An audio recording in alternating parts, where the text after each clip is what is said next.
السلام علیکم ورحمۃ اللہ تعالی وبرکاتہ۔ معزز ناظرین کرام، اس وقت ہم ذی الحج کے مبارک ایام سے گزر رہے ہیں۔ حاجیوں کے قافلے پروانوں کی طرح اللہ کے گھر کے گرد جمع ہیں۔ یہ مبارک ایام یعنی کہ ذی الحج کے یہ دن نہایت اعلیٰ و عرفہ اور پاکیزہ جذبات کی ایک طاقتور موج لے کر آتے ہیں۔ خدا کے عشق کا جذبہ، اس کی محبت کا جذبہ، جانثاری کا جذبہ، اس کی چوکھٹ پر ماتھا ٹیک کر اپنے پورے وجود کو، اپنی ہر چیز کو اس کے حوالے کر دینے کا جذبہ، صرف اس کے ہو کر رہنے اور اس کی خاطر زندگی گزارنے کا جذبہ، یہ مومنانہ جذبات جو ذی الحج کے یہ مبارک ایام اپنے جلو میں لے کر آتے ہیں، یہ ایک بندے مومن کا سب سے قیمتی سرمایہ ہے۔ عید الاضحیٰ کے دن سیدنا ابراہیم علیہ السلام کے اسوہ، ایثار و قربانی، حنفیت، ان سب حوالوں سے باتیں ہمارے سامنے آتی رہتی ہے۔ میں آج عید الاضحیٰ کے ایک اہم پہلو پر کچھ روشنی ڈالنا چاہتا ہوں۔ رسول اللہ صلی اللہ تعالی علیہ وسلم نے مسلمانوں کی عید کے دو ہی دن پسند فرمائے ہیں۔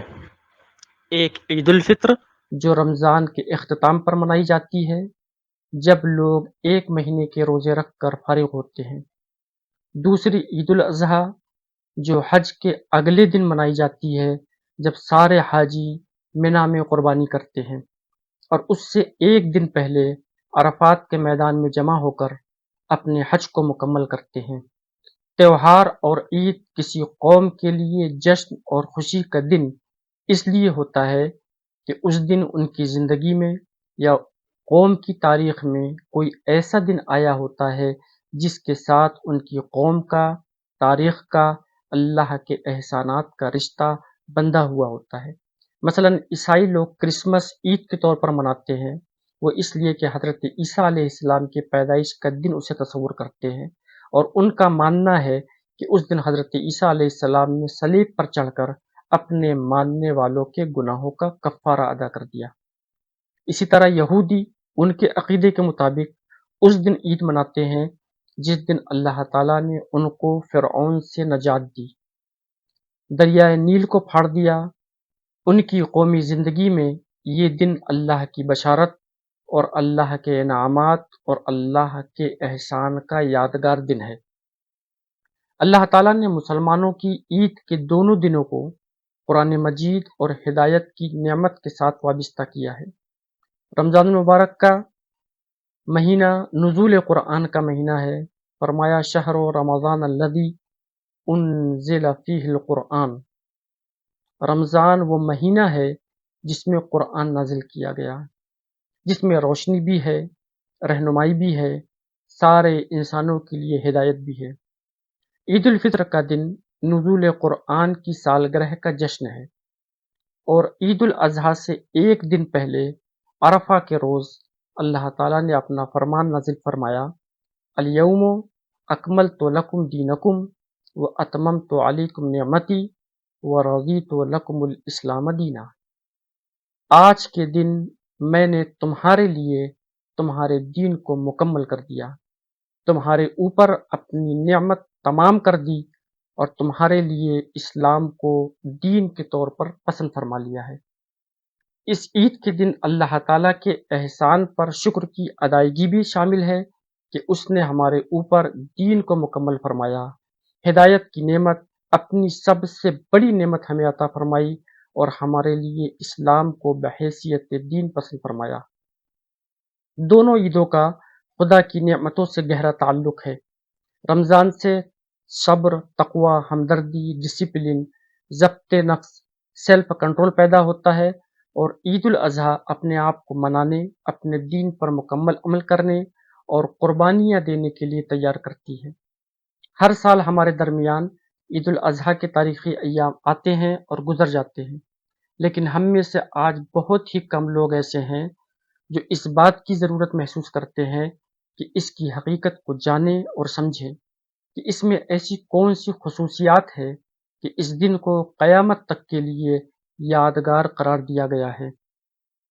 حضرت ابراہیم کی وہ ایثار و قربانی اور حصول رضائے الہی کا وہ جذبہ ہی تھا جس کی بنیاد پر حضرت ابراہیم نے گھر، وطن، دولت تو چھوڑی، بادشاہ وقت سے بھی بغاوت کی، پھر اللہ کی خاطر بیوی اور ننھے سے دودھ پیتے بچے کو بے آب و گیاہ میدان میں بے سہارا چھوڑ آئے اور خود آگ کے دہکتے الاؤ میں ڈالے گئے، یہاں تک کہ اپنی جان ہی نہیں، لختے جگر کی قربانی کے آخری حکم کی بھی تعمیل کی۔ اخلاص و سچائی اور ایثار و قربانی کا ایسا بے نظیر واقعہ ہے جس کی مثال آج تک پیش نہیں کی جا سکی۔ اس لیے اللہ تعالیٰ نے اس بلند ترین عمل کو قیامت تک کے لیے ایک فریضہ کی حیثیت دے دی، تاکہ عید الاضحیٰ کے تاریخی حیثیت پر نگاہ رکھتے ہوئے بندہ مومن اپنے اندر بھی وہی جذبہ پیدا کرے اور رضا الہی کے حصول کے لیے وہ سب کچھ قربان کر دے جو میسر ہو۔ لیکن افسوس کا مقام ہے کہ لوگوں نے اسے بھی رسم بنا ڈالا ہے، نہ اس کی حقیقت کو پہچانا اور نہ اس کے تقاضے کو سمجھا۔ ظاہر ہے کہ اللہ تعالیٰ کو نہ جانور کا گوشت اور نہ اس کا خون چاہیے، بلکہ مومن کا تقوی اور رضا الہی اسے مطلوب ہے۔ حضرت ابراہیم کے واقعہ میں ہمارے لیے بڑی نصیحت ہے کہ ہم نے بھی یہی اقرار کیا ہے کہ ہمارے پاس جو کچھ ہے وہ ہمارا نہیں ہے، اللہ تعالیٰ کا ہے۔ ہم اللہ کے حکم پر چلیں گے اور اللہ کے حکم کے سامنے نہ اپنے دل کی مانیں گے اور نہ کسی دوسرے کی خواہش کی پرواہ کریں گے۔ ہم جس طرح جانور کی قربانی کرتے ہیں اسی طرح اپنی نفسانی خواہشات کو بھی قربان کر دیں گے، تاکہ اختلاف، انتشار، بغض و حسد، کبر و غرور، عناد و دشمنی، مکر و فریب کے ذریعے اور حق تلفی و جاہ طلبی کے ذریعے انسانیت کی تباہی کا ذریعہ نہ بنے، بلکہ عظمت و بلندی کا جو معیار قرآن مجید نے بتایا ہے اسے ہم اپنی زندگی میں سجا بسا لیں۔ ذات، برادری، رنگ و نسل اور دولت و غربت کے سارے امتیازات کو مٹا کر اخوت و مساوات، پیار و محبت اور ایک خدا کی عبادت و بندگی کی فضا قائم کریں۔ اس عید کے منانے کا مقصد یہ ہے کہ مسلمانوں کے اندر قربانی کی وہی روح، اسلام و ایمان کی وہی کیفیت اور خدا کے ساتھ محبت اور وفاداری کی وہی شان پیدا ہو جس کا مظاہرہ حضرت ابراہیم علیہ السلام نے اپنی پوری زندگی میں کیا ہے۔ اگر کوئی انسان محض ایک جانور کے گلے پر چھری پھیرتا ہے اور اس کا دل اس روح سے خالی رہتا ہے جو قربانی میں مطلوب ہے تو وہ ایک ناحق جانور کا خون بہاتا ہے۔ دور جاہلیت میں لوگ کیا کرتے تھے؟ لوگ قربانی کر کے اس کا گوشت بیت اللہ کے سامنے لا کر رکھ دیتے تھے اور اس کا خون بیت اللہ کی دیواروں پر مل دیتے تھے۔ قرآن نے بتایا کہ خدا کو تمہارے گوشت اور خون کی ضرورت نہیں ہے۔ لن ينال الله لحومها ولا دماؤها ولكن يناله التقوى منكم۔ اللہ تعالیٰ کو تمہاری قربانیوں کے گوشت نہیں پہنچتے نہ اس کے خون پہنچتے ہیں، بلکہ اسے تو تمہارے دل کی پرہیزگاری اور تقوی پہنچتا ہے۔ خدا کو گوشت اور خون کی کوئی حاجت نہیں، وہاں تو جو چیز مطلوب ہے وہ دراصل یہ کہ جو انسان کلمہ لا الہ الا اللہ پر ایمان لائے وہ مکمل طور پر خدا کا سچا بندہ بن کر رہے۔ کوئی ذاتی دلچسپی، کوئی ذاتی مفاد، کوئی ذاتی دباؤ، کوئی لالچ، کوئی حرص، کوئی خوف اور نقصان، غرض کوئی اندر کی کمزوری یا باہر کی طاقت اس کو حق کے راستے سے نہ ہٹا سکے۔ وہ خدا کی بندگی کا اقرار کرنے کے بعد کسی دوسری چیز کی بندگی قبول نہ کرے۔ اس کے لیے ہر تعلق کو قربان کر دینا آسان ہو، مگر اس تعلق کو قربان کرنا کسی طرح ممکن نہ ہو جو اس نے اپنے خدا سے قائم کیا ہے۔ یہی قربانی اسلام کی اصل حقیقت ہے۔ عید الاضحیٰ پر جانور کی قربانی اس بات کو یاد دلانے کے لیے کی جاتی ہے کہ اللہ کے دیے ہوئے جانوروں کو جب ہم اللہ کی راہ میں قربان کرتے ہیں تو اپنے ایمان کو تازہ کر لیتے ہیں کہ ہماری جان اور ہمارا مال سب کچھ اللہ رب العالمین کا ہے، اور وقت آنے پر ہم اپنی ہر چیز اللہ کی راہ میں قربان کرنے کے لیے تیار رہیں گے۔ عید الاضحیٰ اللہ تعالیٰ کے دین کے مکمل ہونے کا جشن بھی ہے اور اسوہ ابراہیمی کی یادگار بھی۔ یعنی اللہ کی راہ میں نکلنا، اس کی راہ میں کوشش کرنا، اس کی راہ میں مال دینا، مال کی قربانی، جان کی قربانی وغیرہ۔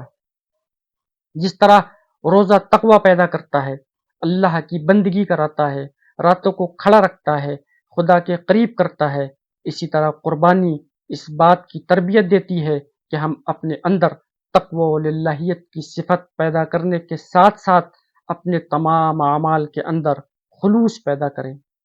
نیک اعمال کو انجام دیتے وقت ہمارے دلوں میں کسی بھی قسم کی کوئی ریاکاری کا جذبہ نہ ہو، اور نہ ہی دل کے اندر اللہ کی راہ میں اپنے مال کو خرچ کرنے کے تعلق سے کوئی رنج و ملال ہو۔ قربانی کے ذریعے اللہ رب العالمین کا ہم بندوں کے نام یہی پیغام ہے، اور رب العالمین ہمیں یہی تعلیم دینا چاہتا ہے کہ ہمارے اندر تقوی و للہیت کی صفت پیدا ہو جائے۔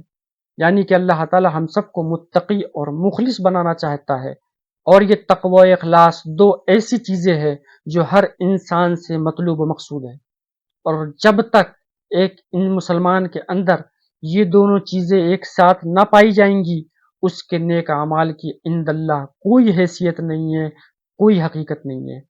لیکن افسوس، آج ہم نے قربانی کو اپنا اسٹیٹس دکھانے کا ذریعہ سمجھ لیا ہے۔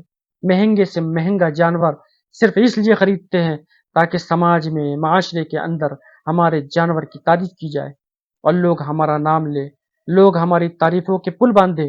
اور تو اور آج کل یہ وبا بھی بہت عام ہے کہ لوگ اپنے جانوروں کی تصاویر اور ویڈیوز اپنے سوشل میڈیا اکاؤنٹ پر شیئر کرتے ہیں اور لائک اور کمنٹ چاہتے ہیں۔ جو لوگ بھی ایسا کرتے ہیں ان کو اپنی قربانی کی فکر کرنی چاہیے، کیونکہ جس نے بھی اپنا نیک عمل لوگوں کے دکھانے کے لیے کیا، اس کے نیک عمل تباہ و برباد ہو جاتے ہیں۔ عید الاضحیٰ اور حج بیت اللہ کا اصل پیغام یہی ہے کہ ان کی روح کو سمجھا جائے۔ رمی جمار کے دوران دیکھیے، شیطان کو کنکری مارنے کے لیے ہر سال بھگدڑ مچتی ہے، لوگ زخمی ہو جاتے ہیں، شہید ہو جاتے ہیں۔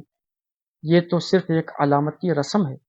اصل شیطان جو ہمارے نفس میں بیٹھا ہوا ہے، پورے باطل نظام میں بیٹھا ہوا ہے، اس سے لڑنے کے لیے ہم کس قدر تیار ہیں؟ کہ ہم اس اصل شیطان کو زیر کرنے کے لیے بھی ہمارے اندر مسابقت کا وہی جذبہ ہے جو رمی جمار کے دوران پیدا ہوتا ہے۔ قربانی کے جانور پر تو ہم بڑے جوش و خروش سے چھری چلاتے ہیں، لیکن اپنے نفس پر چھری چلانے کے لیے بھی کیا یہی جذبہ اور یہی جوش ہمارے اندر کار فرما ہوتا ہے؟ کاش مسلمان اس سے گوشت خوری کا تہوار سمجھنے کے بجائے کردار سازی کا ذریعہ سمجھے۔ قربانی کے ذریعے ہمیں یہ تعلیم دی جاتی ہے کہ ہم ہر طرح کے شرک و کفر سے دوری اختیار کر کے خالص موحد بن جائے۔ اسوہ ابراہیمی توحید ہی کی تو علامت ہے۔ گناہ تو ہر آدمی سے ہوتے ہیں، کوتاہیاں بھی ہوتی ہے، لیکن زندگی کا رخ بس ایک ہی ہو۔ ہماری پوری زندگی کا رخ صرف اسی کی طرف ہونا چاہیے جو بیت الحرام کا رب اور مالک ہے۔ زندگی کا ایک رخ، ایک قبلہ، ایک مقصد، ایک منزل ہو۔ اس فرمان کے مطابق جس کا اقرار ہم ہر دن 5 مرتبہ کرتے ہیں، اور وہ اقرار ہمارا عملی نمونہ بن جائے۔ ہم 5 وقت اقرار کرتے ہیں، انی وجہت وجہی للذی فطر السماوات والارض حنیفا وما انا من المشرکین۔ میں نے تو یکسو ہو کر اپنا رخ اس ہستی کی طرف کر لیا ہے جس نے زمین اور آسمان کو پیدا کیا، اور میں ہرگز شرک کرنے والوں میں سے نہیں ہوں۔ قل ان صلاتی و نسکی و محیای و مماتی للہ رب العالمین۔